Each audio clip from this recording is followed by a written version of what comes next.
الميديا دايما بتهاجم بقى فنانين او بتتدخل في حياتهم، بتشوف انت الطريقه دي؟ والله بصي، هم بيدونا الحسنات بتاعتهم وبيشيلوا من علينا. فيعني انا بقول انه انت عايز تقول رايك تقوله، بس بشكل يعني ظريف. ما تقولش بهجوم او يعني بحاجات خارجه عن المألوف او كده. يعني دلوقتي الناس بتهاجم بقى شيرين عشان اللي هي بتعمله، ان هي عشان رقصت مع جوزها وشويه ان هي اتخانقت. بصي، هو المفروض اصلا كانت شيرين تبقى الحكايه يعني ايه بينها وبين جوزها وبينها، ما يدخلش فيها الاعلام. بس طالما دخل فيها الاعلام، برضو بقول انه لازم الناس ترحم الناس. يعني ما ينفعش ان انا يعني هي ست برضو تعبانه مثلا ممكن او حاجه، فلازم انا ارحمها، ما بقاش كمان لود عليها زياده في اي حاجه هي تعبانه فيها. فيعني الناس ممكن تقول رايها يا جماعه، بس بالراحه مش بالقسوه. ليه القسوه؟ انت هتكسب ايه من انك تبقى قاسي على فنان او فنانه او كده؟ ليه؟ ايه اللي هتكسبه؟ بقول لك يعني ساعات في ناس بتبقى بتهاجم بشكل فظيع. طب ليه؟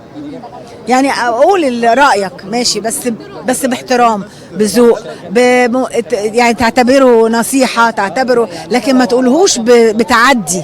انت بتتعدى حدودك وانت بتقول رايك اللي مش كويس، يعني او الراي اللي هو مش في الناس اللي مش عاجباك. انا رايي انه بالراحه يعني. لو قلت عايزه منك رساله دعم للنجمه منى شلبي، ربنا يقف جنبها وان شاء الله. يعني هو بصي، ربنا هو اللي بيقف جنبنا كلنا، فيا رب تخلص من المحنه اللي هي فيها، وربنا يبقى واقف جنبها، وربنا يجعل لها كل خير. شفتي موضوع الاستاذه وفاء مكي ازاي؟ بصي، هي وفاء يعني انا لسه سامعه عنه النهارده، انا ما كنتش عارفه يعني. بس يعني ان شاء الله النقابه اكيد هتقف جنبها، لانه هي النقابه هي اللي دايما واقفه ورانا كلنا وبتدعمنا وبتحل المشاكل بتاعتنا. فان شاء الله اكيد النقابه مش هتسيبها يعني. رمضان كريم هيجي لنا السنه دي بقى الجزء الثاني، قولي لي في غيابات كتير في المسلسل، هل عرفتوا تعوضوا الغيابات دي؟ بصي، احنا بالنسبه لبيتنا انا مبسوطه يعني طبعا ريهام كانت عظيمه وروبي عظيمه، بس جالنا بقى ايه ويزو وشريف. ويزو وشريف جوزها برضو في الحقيقه لا هتتفرجوا. عاملين حاجات خطيره ما شاء الله. يعني عارفه منورين كده اهوت معانا، واحنا منورين معاهم، يعني احنا اساسا واحنا بنشتغل بنبقى مبسوطين مع بعض. بيعملوا مقالب ولا حاجه؟ ماليش دعوه. هتشوفي هتتفرجي.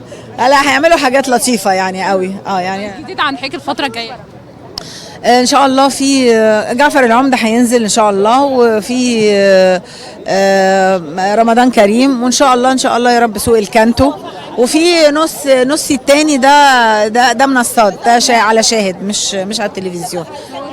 الله يخليك. ميرسي يا حبيبتي، تسلمي لي.